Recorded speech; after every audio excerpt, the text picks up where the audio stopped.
Hello, everyone. Welcome, and thank you for coming to our talk here. And thank you to PSU MacAdmins for having us come talk about Open Source MDM. My name is Jesse Peterson. I work at a small Mac consultancy in Seattle, and I'm Victor Vrantchan. I work for a startup called Collide out of Boston. We're building a software solution around OS query. The reason I mentioned that is one of the founders spoke at PSU a few years ago about OS query and how you can use it in your environment. So make sure to check it out. It's an open source project from Facebook that has become very popular in the recent years. But today we will be talking about open source MDM, and this is our agenda for today. We've split the talk into two separate parts. In the first part, we'll show you the project that I started and we've been working together for a while now. It is our solution to MDM. We'd like to think that we're unique in some ways that we'll explore. But when I say our, I really mean our whole community, because as with other open source solutions, if you are choosing to use them, you have very specific reasons that you're choosing those solutions. So almost every day, there's somebody new joining Slack, joining our channel on Slack, asking questions. We get more and more contributors. I have never contributed any iOS code. Jesse has contributed some, but most iOS code contributors are outsiders who join and are like, well, can I do this with iOS? And I say, I don't know. And then we find out that they can. And in the second part, we'll explore the MDM protocol as Apple defines it. So without any of our choices, without any of the other vendor choices, Apple gives a spec. It's a big PDF. You read it.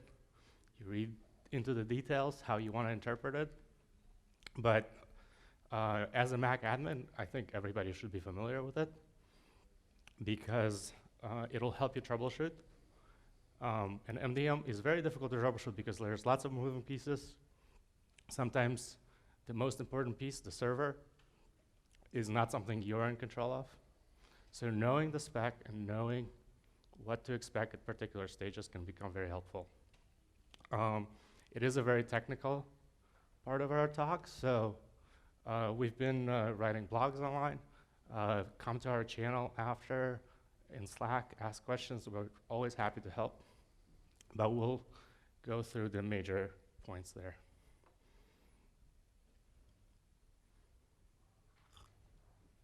right. So I want to talk a little bit about why we would want to do open source MDM over, say, a commercial support.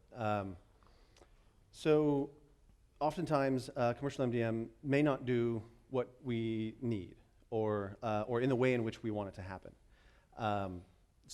Especially earlier, macOS support in MDM was kind of lacking in a big way. Specifically, especially later, I think late last year with the IBM stuff had come out, being able to bootstrap Macs with DEP, you couldn't really get your own tools onto a Mac if you wanted to DEP bootstrap a Mac. So they would either only install their own agent and you had to manage them in the way that the commercial vendors wanted you to, or the highway. So they may not do what you want. That's one reason why you might want to choose open source. Also, they may not be as extensible or as expandable or have the hooks or the APIs that you need. So if you need to integrate with another system, maybe a help desk system or asset inventory tracking, something like that, while a number of commercial MDMs do have APIs, maybe they lack the certain integrations that you need. Of course, with open source, the source is open, so you can modify it to your needs. It's auditable. You can see the code when you're implementing your own solution, so you can, if you don't understand how something works, you can just go and see how it works. et cetera. And of course, it's community shared, right? So ideas and things, all the reasons why you would choose open source in general are there. Community support. So lots of people like to contrast open source and closed source solutions with community support versus vendor support. And vendor support, lots of people like to say, well, I want someone to call, right? I want a phone number. Someone can fix this for me. And that's a worthy need, but I think not enough attention, especially in this community. The MacAdmin community, I think, is such a fantastic community. We're all here to help, and we're all very helpful. I think it's an undersold aspect, the community support that we all get from kind of each other. And so I think it's true, while you may not have a commercial vendor backing something, the community support is oftentimes better, more responsive than you might get from a vendor. So I actually count that as a plus for open source, the community support. We'll talk a bit more about this in a sec, but multiple ways to manage your MDM solution. So not just a web UI. And of course, with open source, it's free, right? So you don't have to pay for it. If you have a great many devices, the per device licensing cost, or however much money the commercial solution might be a huge deterrent, especially the larger an organization gets, or if they're nonprofit, something like that, where you don't have those kind of resources. So when considering how to engineer a product or something like that,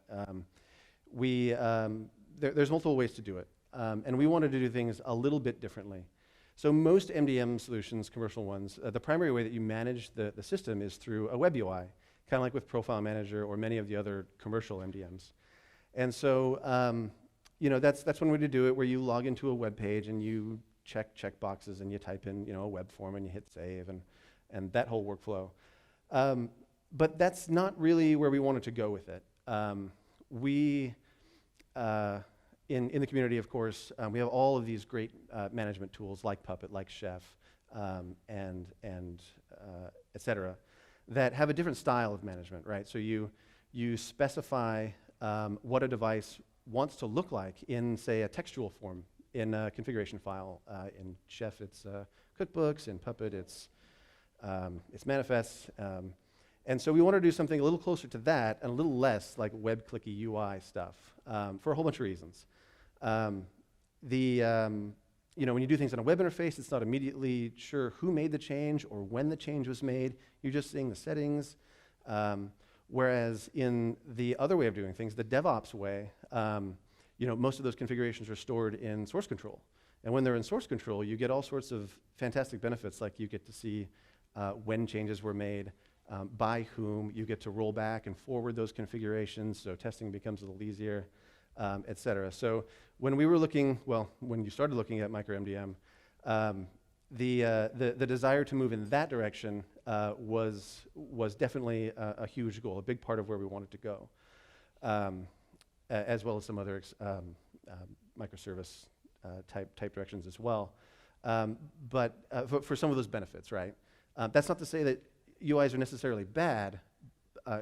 Certainly a profile UI can make sense in certain contexts, but we wanted to move the other way. So micro MDM itself, that's our website. Come visit us. We've got MDM is pretty complex, and it's got a bunch of complex subjects, and so we've written a bit about some of those complex subjects on the blog. And this blog is open source in that we'd like to hear from people and see them submit their own blog posts. So maybe you had a success story, or maybe you had you set it up and you ran into a challenge and you solved it in some interesting way. We'd love to hear about that and publish it. So we're trying. It's open source. You're more than welcome to contribute, and especially to the blog. And of course, we've got links to all the source code and stuff on there as well. So this is just a small part of a large document that we have that details our architecture. And the reason I brought it up is because I wanted to highlight something very specific that we're working hard on right now.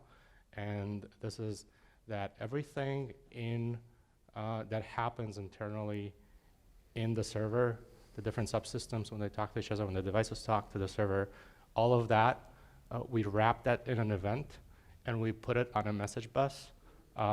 We create, there's an event that is created, it's posted on a message bus, different systems are subscribing to it. And the reason that is exciting is because we are working on opening that up so that it is over the network, so that you can split these components up if you needed to, and also so that you could write your own consumer of these messages, of these events, in any language you choose. So if you were writing Swift or Ruby or Python or whatever, and you might, anything a device does in its interaction with the server will be recorded, and you will get that data, not just us. So if you want to populate an inventory, create alerts, trigger some other system, that will allow you to do it. And the second part is, we're writing a CLI tool to interact with the server. And of course, you can script that. You can put the CLI commands in bash and make that happen. But everything the CLI tool interacts with the server with, all of that happens over a REST API. So once again, you can write your own code to make the server create commands for the devices. So in this makes MicroMDM become sort of a pluggable architecture where you have the server, and it implements the spec, and it implements it well, but it's not opinionated about how you should manage your devices. So if you are implementing an MDM server, or you have a complex environment, this becomes very exciting for you to explore. Yeah. Right, so getting up and running with MicroMDM, some of these things are also true for any other open source MDMs, or sometimes just normal MDMs. But sort of coming from the perspective that in the Mac world, MDM is not as prevalent, and so perhaps folks aren't as familiar with some of these requirements of MDM. In order for MDM to work, you need a push notification certificate to work with Apple's push notification service. That's a central part of MDM, which we'll talk about later. You'll also need HTTPS certificates for the server itself. If you use MicroMDM, we highly encourage that you just take the easy route and use Let's Encrypt, which provides you with free certified certificates that are issued by a trusted authority. You can also use self-signed certificates, but I'll leave that for an exercise of the reader. And when Jesse says use Let's Encrypt, you just specified the domain that you'll be serving on, and MicroMD, when the first time anything connects to the server, it'll automatically fetch those certificates and sign them and everything. So it completely takes away worrying about HTTPS certs, because there's too many other certs to worry about. Yes, that is true. Like the vendor certificate. So there's a few different ways to get a push certificate, and one of them is with the vendor certificate. And to get a vendor certificate, you have to have the Apple Enterprise Developer account, which is $300 a year from Apple. And once you have that, I think they ask you whether you want the MDM certificate these days. But in the past, or if you already have an enterprise account, you just email developer support and ask, can I have this MDM CSR on my account? And they'll ask you some questions, and you'll get this option when you create a new certificate. Yeah, so a couple other ways are mdmcert.download. So this was my hackathon project last year at PSU here that we had put together. So this is a resource that my company, MacTex, provides sort of as a community resource. You can get a free MDM certificate to be able to get your push certificate. Another option is you can export from server app. So if you have ever set up Profile Manager, it of course can send MDM push notifications. So you can export that private key for the push certificate from your keychain and use that. I would not recommend using that on a production server, but if you just want to like mess around with open source MDM, that's probably the easiest method, because you just pay for server, start Profile Manager, export the certificate, and you're done. It's all quite simple. The other, so you wouldn't want to use that in production for a couple important reasons. One is when it comes to renew time, you have to have that profile manager instance around to renew the certificate. And if you don't keep that around, you can't issue the same topic, push notification topic.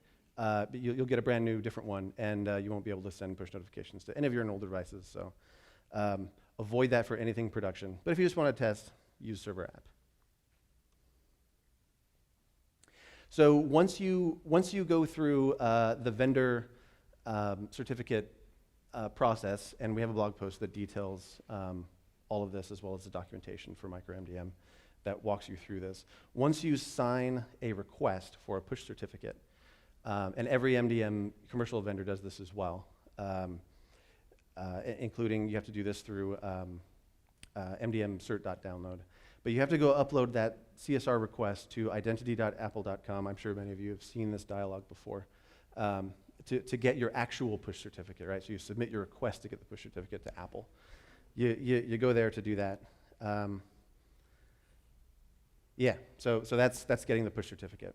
So signing up for DEP is just some requirements here. In order to get signed up with DEP, you need a DUNS number. And just by the way, a bunch of people have talked about this, and there's resources out there, so I'm just going to kind of go quickly through this. But there's a bunch of resources out there. So you need a DUNS number, which is a special number that your organization has issued by Dun & Bradstreet. You need a brand new two-step, not two-factor Apple ID to set up DEP. And when you request to get set up for DEP, Apple will call you back and make sure that you have legal authorization to talk on behalf of your organization. They're very specific about not having MDM or DEP available to individuals. So they have all these processes to make sure that you are a business and you have legal authority to do stuff with DEP. To actually get devices, you can buy direct from Apple through a Terms account. Or you can buy through a DEP-enabled vendor like CDW or a carrier like AT&T. They have a DEP vendor number, and you have a DEP customer number, and you have to exchange those numbers. But notably, you cannot buy DEP enrolled devices from Apple at retail stores. So you can't just walk into an Apple store and be like, I want this device to be DEP enrolled. You have to go through the processes. As we learned in WWDC, it sounds like we might be able to get with iOS 11 devices enrolled with Apple Configurator 2. I wish we could do that with Macs. That would be fantastic, but perhaps not. So those are some of the requirements there. Right. So with that, We got a demo of what this actually looks like, setting up from scratch. I will not be actually tempting APNS, so I recorded this, but I'll pause the recording to explain a few things. So just bear with me. So here I got a MicroMDM. Well, I got a server. In this case, it's Linux, but MicroMDM itself compiles for both Mac OS and Windows if you needed that. So you got a command to serve something, and you're pushing a certificate. In this case, it's a P12 file, so it has both the private key and the public certificate. There's also a flag for doing it separately. The server URL. So as I mentioned earlier with Let's Encrypt, if all you needed to specify is the URL. And the important thing to note, either with us or with anybody, the server URL is in the enrollment profile, and you can never change it. So if you got 10,000 devices enrolled to the same server, to the same vendor, that URL, if you ever wanted to change that to something else, you'd have to re-enroll all your devices. So that piece is very important. But in this case, everything is over HTTPS. We're not specifying a cert here because the server is open on the open internet, and Let's Encrypt will automatically give us a certificate there. And then I'm specifying a file repository. So we'll be trying to install Monkey during DEP, so it needs to get that package from somewhere.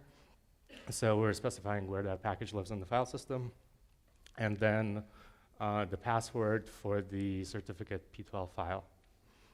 And then an API key. Right now, we're looking to support other things, but right now it's basic auth. So you specify the secret because we have two components. We have the server and we have the client. And the client can run on your Mac while the server runs somewhere. And all communications happens over HTTPS, and you use that so that you can secure that communication and authentication. So with that, I run that.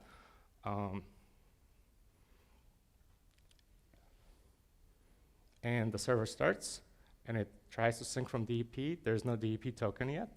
And this is the client. So similar to the server, this would be running on my laptop. I would configure the same API key I set up there and point it to the same server. And it will create that configuration.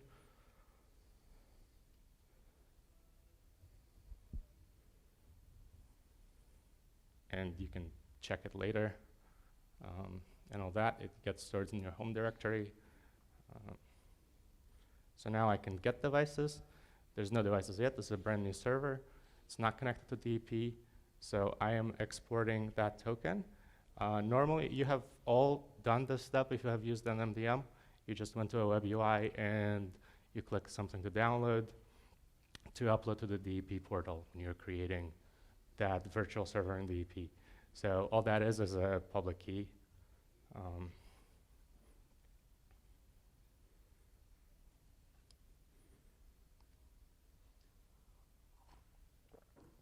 So you take that, when you're in the DEP portal, you will just be prompted for it. So I'm prompted for that. I'm creating a server, and then I'm just saying done. And I get back an OAuth token that's encrypted in an SMIME envelope, and the server knows how to decrypt it because it has the private key, and it just imports it. So now I can actually get DEP account information. In this case, it's my company. Get DEP devices. So if I have any devices, I have to specify what serial numbers I'm looking for. It shows me that there's no profile assigned. So it doesn't know, even though MicroMDM knows what devices there are, it needs to assign a profile so that when the device checks into the DEP, it knows who to talk to. So we'll do that next. So the profile looks like this. It's a JSON file. It got all those keys. Some interesting ones are the ability to say, you can say whether it's supervised multi-user, whether the profile is mandatory, removable, and so on. So I'm sure you've seen a web UI that kind of does this. That web UI turns it into a JSON file that sends it to the DEP.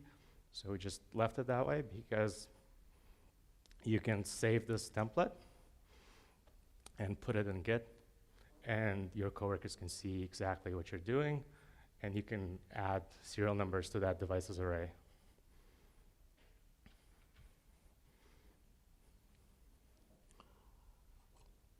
And the certs there, I'm leaving them empty because I don't need to worry. If you're doing self-signed and your roots are self-signed and everything, the first time DEP has to trust that server, so you would specify them there. And these skip setup items is what happens in the setup assistant, like you're configuring location and other things. You can skip them for your users.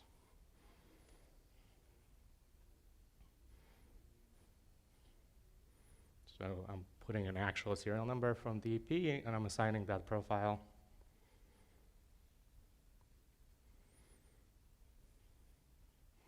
So you've probably noticed by now, the MDM CTL command has two subcommands. It has a get and apply. So we can get the information from the server, and it comes back as JSON, and we can apply it.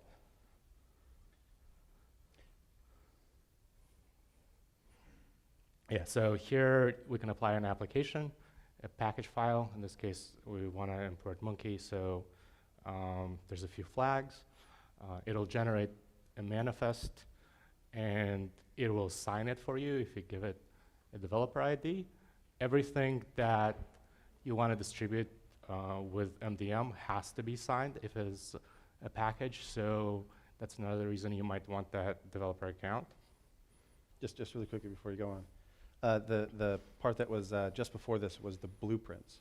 And so that's something unique to MicroMDM that is, so these blueprints explain what you want to apply onto a device like a profile or the application to install and when you want it to be applied at.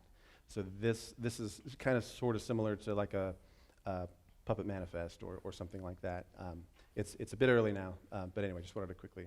Yeah, so right now the apply at only happens during the enrollment step because most of us are only interested in using this right now to bootstrap DEP. So we want certain things to happen. In particular, we want our software that we're already using to replace the imaging. We want to replace the imaging part, but keep something like Monkey or Puppet there. So those tools are actually handling most of the configuration. We're adding more features to MicroMDM, but right now that is the biggest use. So with that, I will try to point it to a Monkey package that I got off of the GitHub, and it's not signed, so I'm adding a developer certificate here, and it'll spit out a manifest. I'm just spitting it out to show it to you. You can spit it out and save it to a file. And there's a few extra keys which we're not setting, like it'll pop up in the dock and flash like an App Store app. We don't really want that. So it's signed, and I can upload directly to the server. And so that's uploaded. I can get it back from the server, and it tells me that manifest plist is there. This is not to be confused with the Monkey manifest. The format is a little bit different. Apple also calls them manifests. So I go back into that blueprint, and I say install this application. You can add multiple profile IDs. So I want to configure Monkey with a few settings, so I have a profile for it. And all I need is the profile identifier. MicroMDM, just like you upload a package, you can upload a profile, and it will be stored in its storage, so you just reference it by the ID.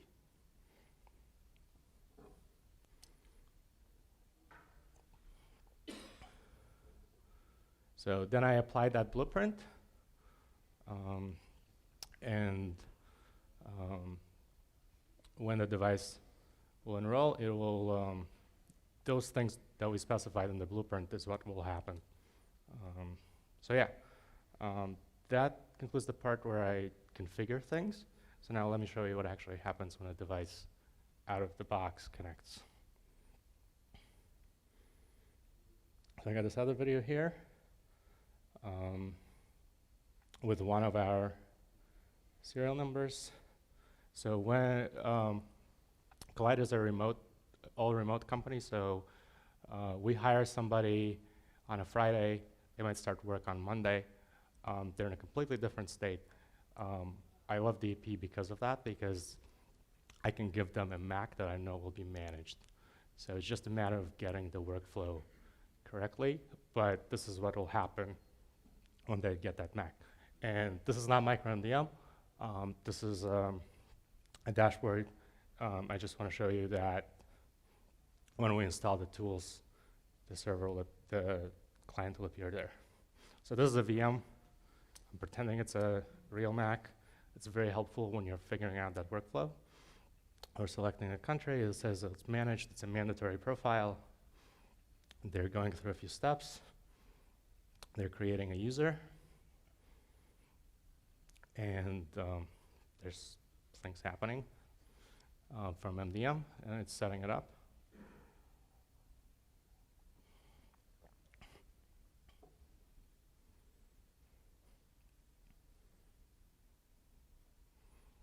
And when that's done, I'll pause it a few things because I want to explain what I'm doing here.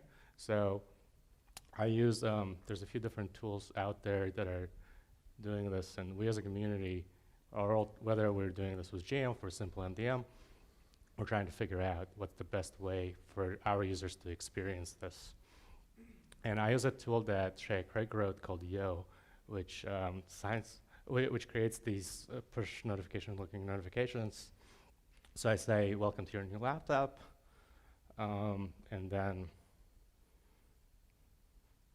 it installed OS Query, which we want on all laptops, and you saw that spinning over there. I'll go back.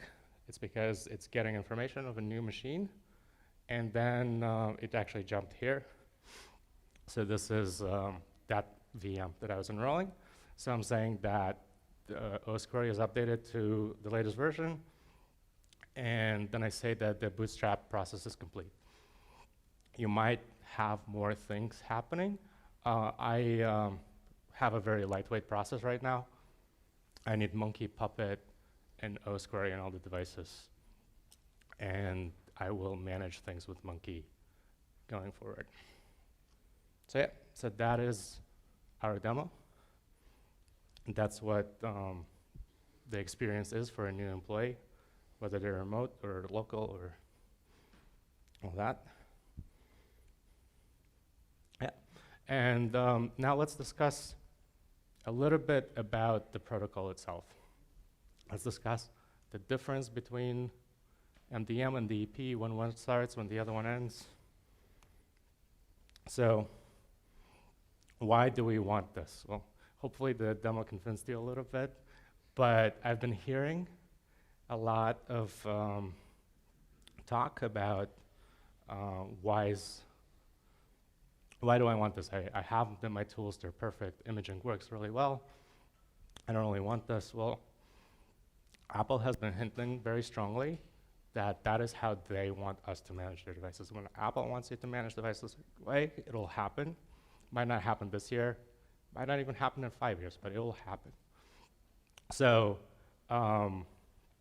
we are trying to build the project in a way where when Apple gives us things we can't get in another way, we can use MDM, and it's another tool in our toolbox. And when it gets there, we have a solution. When I started working on micro MDM, just like today, the tools that I was using were Monkey and Puppet. I really didn't care about this MDM thing that Apple was pushing for iOS. Never managed iOS. But I was very excited by that Genf demo that they did with IBM. It's like, this is how we do stuff. It's like, how do they do that? And so at that time, the protocol was not public. Jesse here knew way more than me. And then Pine, Marianne from Duo was experimenting with this. So we started playing around with this and a group effort. We figured it out. We started writing the server. So, yep. We wanted for touchless imaging and all that.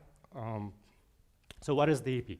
The Device Enrollment Program is something Apple, it's a server that Apple has that maps your serial numbers that you own as a company to a URL of an MDM server that you might enroll those devices into.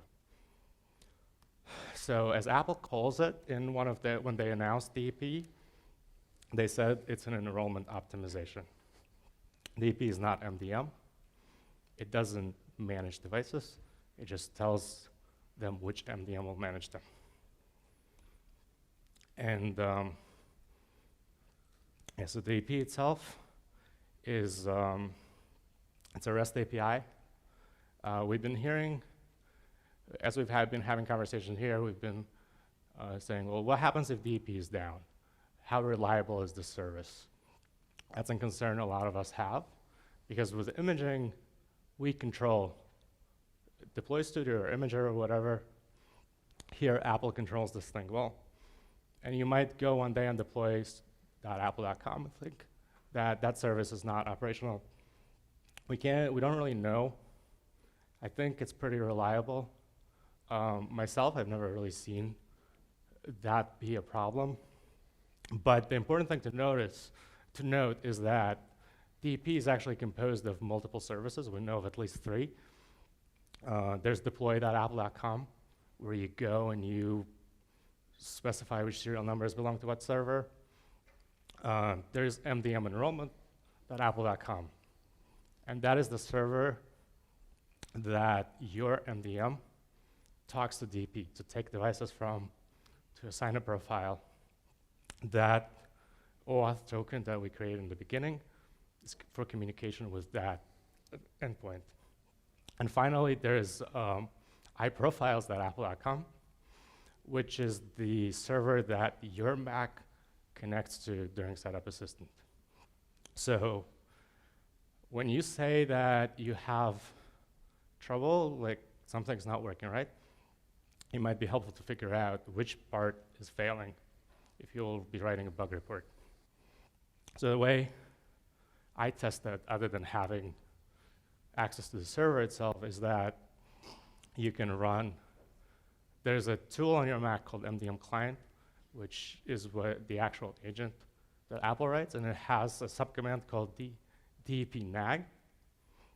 And when you type that in, it'll give you an activation record. If for some reason that server is down, I've never seen it be down, but I've simulated it as being inaccessible, you get an API error. So you either get an activation record, which means communication is happening, or you'll get an error. So yeah, and with that, DEP is done. In the Setup Assistant, and MDM takes over, and then Jesse will explain that. All right, the MDM specification. Going to deliver the specification to the engineers. Right, so the MDM specification. We might ask, why would we want to know about the MDM specification? We've got all these tools, and they all work, or sometimes they don't. But why would we want to learn about the actual protocol and specification themselves? And I think there's a number of reasons why. Understanding things at that lower level, I think aids in understanding some of the error messages and debugging that you get from the MDM process. I think that's helpful, seeing that information to be able to know some of the context in which they happen. So when you get log messages and errors from, say, an MDM command, knowing at which stage those happen in the MDM protocol sort of diagram really helps, I find. As well, when you're putting together workflows of machines and you've got the bootstrapping process with DEP, and you need to move on to throwing up notifications or installing applications or whatnot, it's really helpful when you first do that to know the sequencing of events. So we want to give you some background on that. Of course, knowing the specification is a path to contributing code or features or documentation yourself. And of course, just to know, right? Knowledge is power, all that good stuff. So MDM, the bits on the wire. So MDM is just an HTTPS server, like any other HTTP server, really. XML property lists are passed around pretty much everywhere. Most HTTP bodies are property lists, and so I'm sure you've seen XML property lists. That's what gets passed along between the devices and the server. Sometimes those property lists are encrypted, or they're signed, or they're otherwise, they have detached signatures and the like, but they're still P lists wrapped up inside of there. Another crucial element of MDM is the push notification service that we mentioned, so that's crucial to its operation, which itself is now an HTTP service. It used to be a proprietary binary protocol. And we're waiting for them to implement a new authentication method with that. SCEP is also involved in the initial enrollment, and of course you can install profile payloads that have SCEP. And so that too is another HTTP protocol and is also largely CMS, PKCS7 signed and encrypted. CMS is much like, if you've ever used encrypted email with SMIME, it's very similar, the format of the messages. Yeah, and MicroMDM by default embeds a subserver that we wrote. You can customize it so that you talk to NDES or something that you already have. If you have a PKI, where with everything that we're doing, we're trying to make it as less steps for you as possible as an administrator, with the exception of when you need something else to be somewhere else. So that's important to know, that SEP is pluggable. Yep. Yeah. Okay, so the big parts of MDM itself. So of course, in order to use MDM, you have to enroll a device, and these are the HTTP endpoints of micro-MDM for doing enrollment. Important to enrollment, we just mentioned SCEP, of course. And yeah, micro-MDM does ship with its own SCEP server, so it's all built in. You can also do OTA enrollment. It's not significantly different right now from normal enrollment, so it's kind of up to you. There are some use cases. Come ask us questions if you want to know about that. Right, so the enrollment is done with an enrollment profile. So there's an MDM profile that has payloads specific to MDM, as well as the SCEP profiles and things that specify the capabilities that your MDM server is going to manage, that specifies the URL of your MDM server. That's crucially important. Notably, that, as Victor mentioned before, that cannot ever change for the duration of an enrolled device being enrolled. So pick your domain wisely. Yeah, so there's the enrollment profile that's delivered over that URL. Once the enrollment profile is delivered and enrollment is initiated, you get to the check-in endpoint. So the check-in serves a couple of different purposes. One is the initial authorization. Or I should go back here. So the one thing I didn't mention was, in the enrollment, there's a device identity certificate. And that certificate, there's a private key on the client, the iOS device, the Mac device, whatever, that corresponds to a public key. And so that's delivered with SCEP, or that's rather, the certificate is delivered with SCEP to the device, and that certificate lives on the device. When the check-in happens, the initial check-in is the authentication check-in. So what that authentication check-in does is it authorizes the client to connect to the MDM server by utilizing that same certificate that was provided to it in the enrollment profile. And so that's the first check-in message. The second check-in message is what's called, it gives you a push magic. And this is just a special token that allows you to send push notifications to the devices. So you have to complete those two steps before you can actually get the device enrolled. You need to authenticate, and then you need to get the push magic through the push magic token. One thing I wanted to say really quickly, a lot of times we hear what is the actual purpose of APNS. It's a very interesting use for MDM, because no data is actually exchanged over APNS in terms of like a profile or a package or anything. APNS is just a trigger, and when I say that, the message that we send over APNS, we use that push magic and a device UDID, and APNS tells that device that it should check in with the server so that the server can tell it what it actually should do. So if you're trying to convince your security people about APNS and all that, enabling those ports, that might be a convincing argument, but it's just an interesting aspect of MDM. So once you're enrolled, then you are able to get the device to see the command queue. Now, in my opinion, MDM is the command queue. Like, the whole reason that we do MDM at all is to get to the command queue. So it's got all these, HTTPS certificates and push notifications and all these complexities surrounding it. But really, MDM is the command queue. It's the essence of what it does. So what the command queue does is the device, when you send it a push notification, it will check into the command queue to get the next queued command for that device. And it continues to do that one at a time. It will keep connecting to the command queue to get the next device until there's no more commands left, and it will do that until it's exhausted. There are some details in there about the device getting busy and not now replies and things like that, but those are just details. The important part is the command queue is kind of the point of MDM. One particular command, MDM command, is install application, and this is something that we're all very excited about. Right? This was the magic that made the IBM demo happen. Install application has been around for a long time. It can install App Store apps, of course, but the really cool thing is it can install your own applications as well.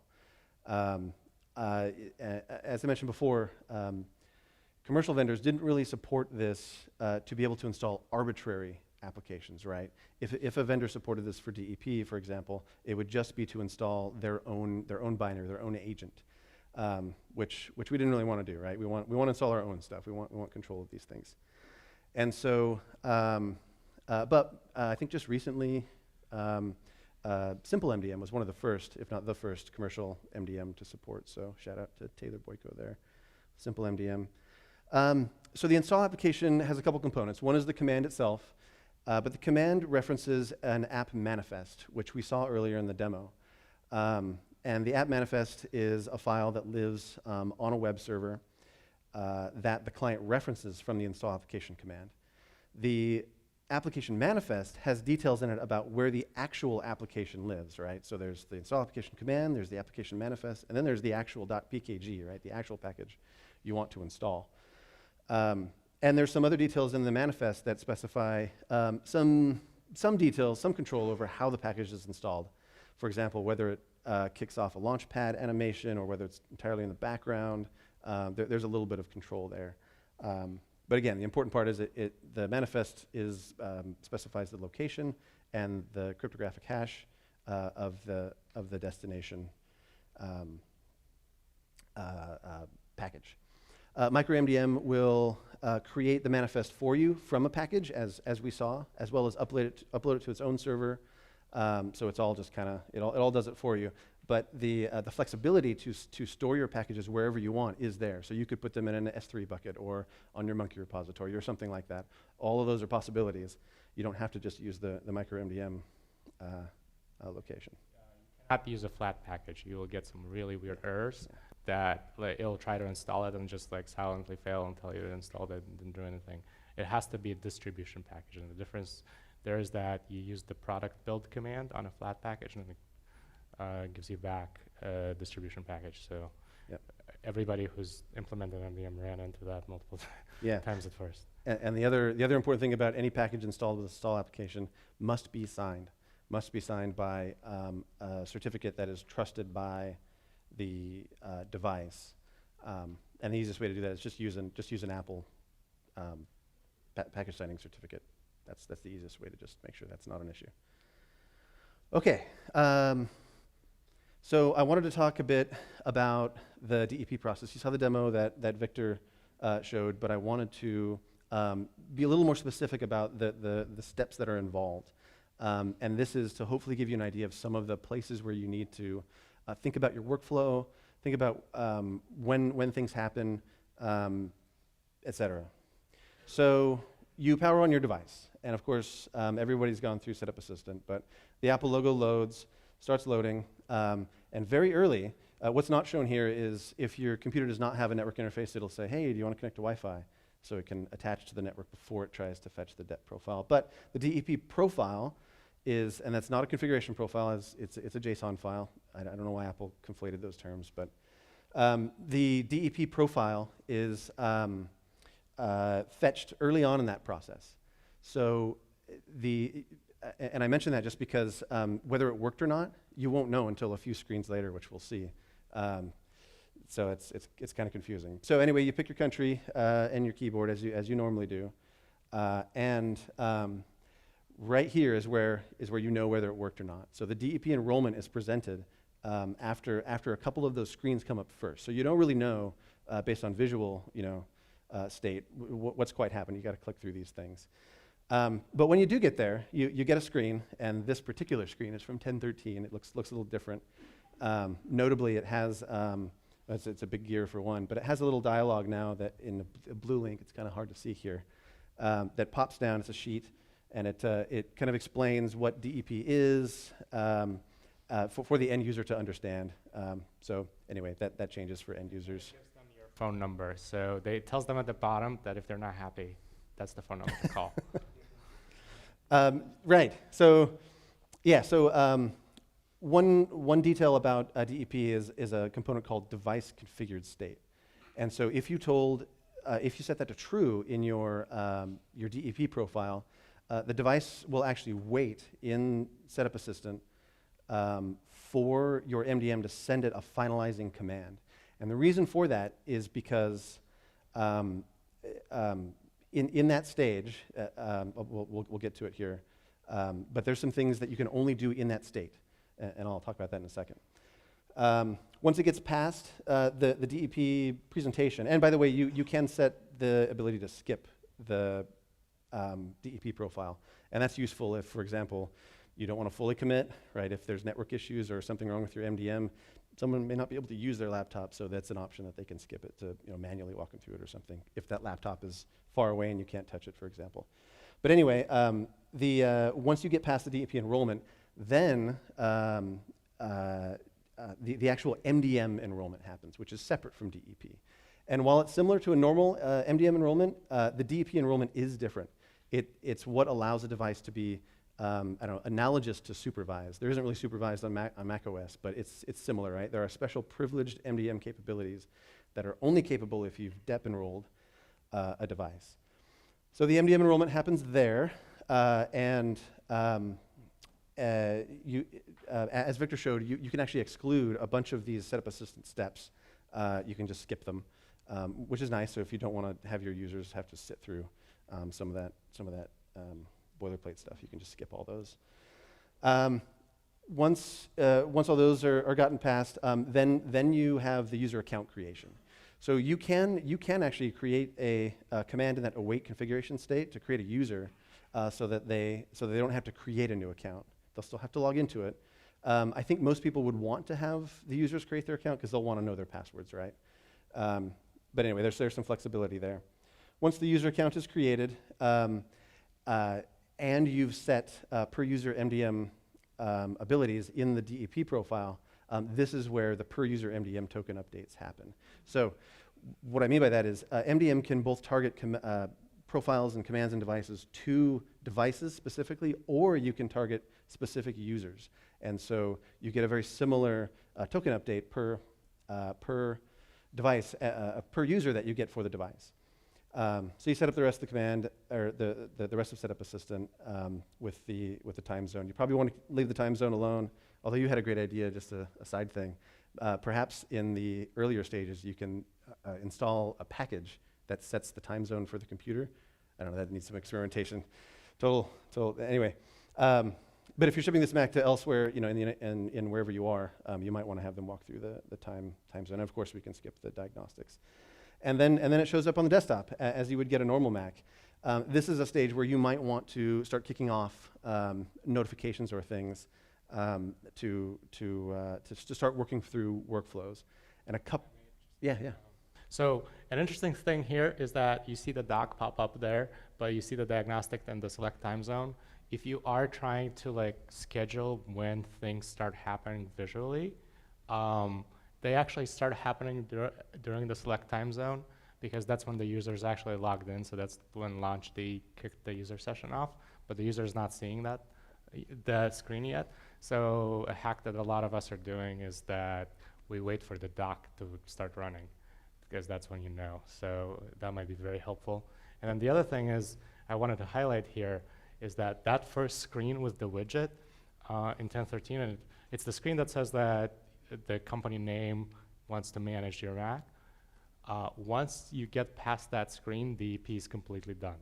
So if you're wondering where that boundary is for troubleshooting or something, that screen is that boundary. After that, MDM or whatever happens to your device, DP doesn't care about it anymore. It's not being used. Yeah, so as Victor was saying, when you start thinking about your workflows and when you want to start popping notifications and things like that, these are some tools to start looking into when you want to once you get to that stage. So install applications that Eric developed, fantastic. DEP Notify that Joel developed. He'll be talking about later today, I think, yeah? I think so, yeah. Yeah. He has some awesome demo with yeah. AirWatch, I think. Right. So the bigger picture. So DEP plus MDM. What does the whole thing look like? I know this is a crazy diagram. There's a lot going on. but I'll hopefully try and walk through it. So you got your top of the line Mac Pro here, MacBook Pro.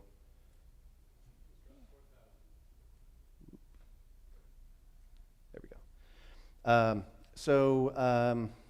Right, so we talked about the DEP profile. So you supply that DEP profile to Apple's DEP service. So Apple actually stores that DEP profile because when the device boots up, that DEP profile is delivered to the Mac.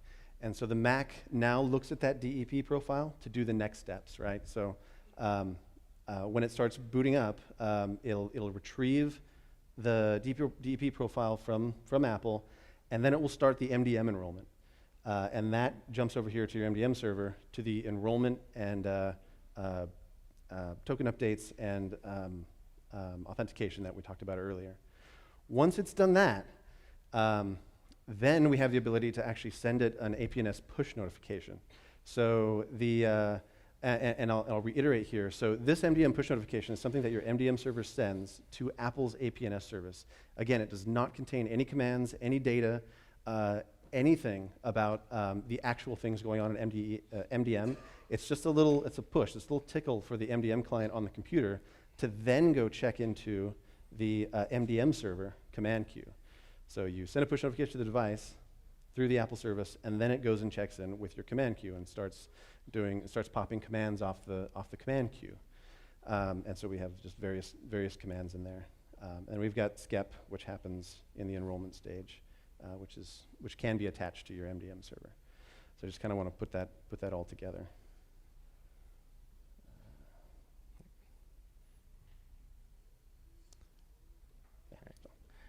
So I get to talk about my favorite part. Before we go there, to add to this complex flowchart, when I mentioned the architecture that we're going for with events and things like that, the events that you get, there's different kinds, but the important ones that you might want to care about is the enrollment and the check-in and token update and things like that. So that's the events that you're going to get over the message bus if you're implementing something custom with MicroMDM, and it will tell you the same information from the device that we got, and then the REST API you can use for the command queue to schedule the commands that you want in the order that you want them to. So that's what we're trying to achieve there, where MicroMDM itself, the server part, is just a dumb part that knows how to schedule things to the device and listen from the device. And everything that we are also trying to make it a very useful tool for you to just not do things, but those happen in a separate subsystem that you don't necessarily need. You just need this part if you're implementing something on your own. So that's where we're going with that. Here's some unfortunate things about being an MDM developer. And when I started working on MicroMDM, I was like, I can do this so much better than JM and AirWatch and whatever. And like, they're not exposing this to me, but I can implement it. And then I wanted to pull my hair out later on. And we're all friends now.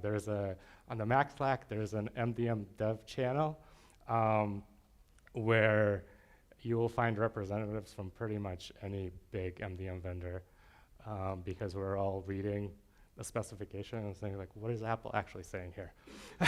So a lot of times you need a reference implementation and to go with the spec so you can look at some actual code and see what the developers have done.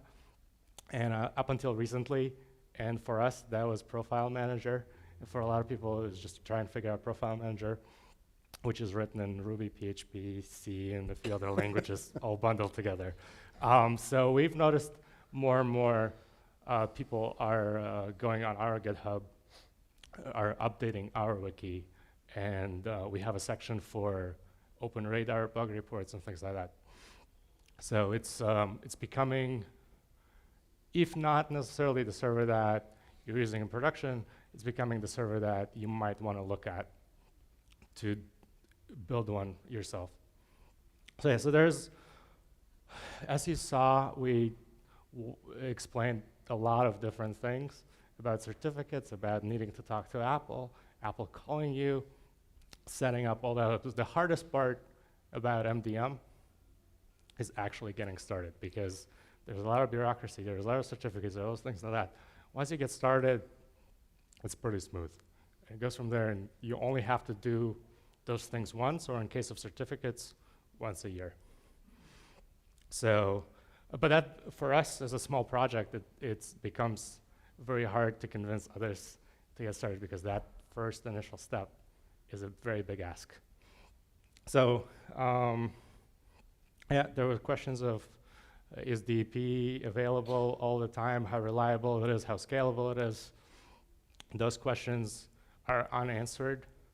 Apple always says, well, we're good, but there is no, if you go on their status page, they have a, well, VPP is always green, the DEP status doesn't even exist. So I don't know how reliable it is. I have it, it seems reliable, that's all I can say. The biggest gripe that we both have, having used configuration management tools, is that MDM is not idempotent. And what I mean by that is that if you use Puppet or you use Chef, use Monkey, use one of these tools, if you tell it to do something, you describe something to be done, if that is already the state of the machine, it will not try to do that. MDM is more like Bash, where like, if you run the script, it'll just try to do the same thing over and over. So it'll like, if I say install Monkey, it doesn't care if that package is already installed or not. It doesn't do any logic like that. So that makes it very hard to implement certain features, because, for example, for OS upgrades, we have to schedule a command that lets us know what available updates there are. And then we have to keep scheduling. We have to kick off software update to get that information remotely. And then we have to kick off another command to actually schedule one. And if the command required a restart, when it comes back, we don't actually know if it got installed, because it's not there. That information is not there anymore. It never gives it back to us. So there's no reporting about success. As I mentioned, you need flat packages when we're writing that code. I mean, you need distribution packages when we're writing that code. I pushed the flat package, it didn't work. But the server, I mean, the client told the server that it acknowledged the command. So what does that actually mean? Acknowledged from the client to the server means I got your command. I'm gonna try to do it. But it doesn't say whether it did it successfully. That information is never passed to the server. You have to go to device, enable the debug logging, and read that long log string. And that's how you file a bug report. So yeah, so I can go on all day. I'd love for you guys to ask us questions. The one thing that I want to highlight is testing. All this stuff is really hard. There's a few bugs that we've discovered that we filed bugs for example, in 10.11 and early 10.12. If you screwed up that manifest for the PKG file, the tool that was actually downloaded in those packages would freeze up and refuse to download anything else until you either like pskill -9 that thing, or you restarted the Mac, and then it would work again. So we filed the bug report. It took about 6 months till they fixed it. We ran into another bug. Eric Gomez, who's been doing DEP enrollment, ran into it recently too, where if you tried to install more than one agent with MDM, it would take the manifest for both, but it would only download one. And you would have to say, download this one, then wait 10 minutes, and then try another one, and then it would kind of work. So they fixed that in 10.12.6. We spent, this wasn't a bug, but it was not very well documented that a wait device configured step that we mentioned is required to set up a user. And we were working on implementing File Vault yesterday in the hackathon room with DEP, and so we had to create that user, and we're doing that, and DEP was saying that we configured that device in the wait configured mode. And we were doing DEP nag. The device itself was saying that it was in that mode. Logging was saying it's in that mode. Everything. When the device was reporting back to the server, it was saying that key was false. So the user was never actually getting installed. And, we spent quite a bit of time to figure out what it was. And finally, at like 1 a.m., Jesse messages me. It's like, oh, you just need to add this extra key in the enrollment profile for some reason. So that's how it goes. And the reason I'm bringing this up is be sympathetic to whoever your vendor is, because they're doing that every day, all day. Yeah, so with that, thank you very much for attending and listening to us. There's that feedback URL, and you can find us on Twitter, on Slack. Join the Slack channel for micro MDM, the MDM channel for general MDM, the MDM dev channel if you're looking to do some sort of things like that.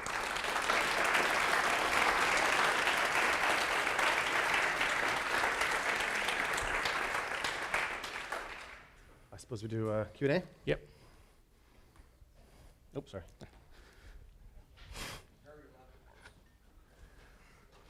Testing, testing. Yep, it's working. Is it? Oh, Yeah, just okay. talk close. So I was curious, I don't know if you guys went over this, but during the setup assistant, right when you get the gear that DEP's finished, going through its process, if you were to send an install application command, is that running before the user has been created and logged in, or is it running only after the user's logged in? Okay, excellent question. So that is something that depends on what version of the OS you are on, because that is something that we've wanted. We wanted to install Monkey during that await device configured step, so that we could, when the user logged in, if there was a large install or something, things are already on the system for them while the other steps are happening. So that was not possible until I think 10.12.3 or 10.10.4, and Eric Gomez made that happen. So now that is the case, and it is the case in 10.13. Anyone else?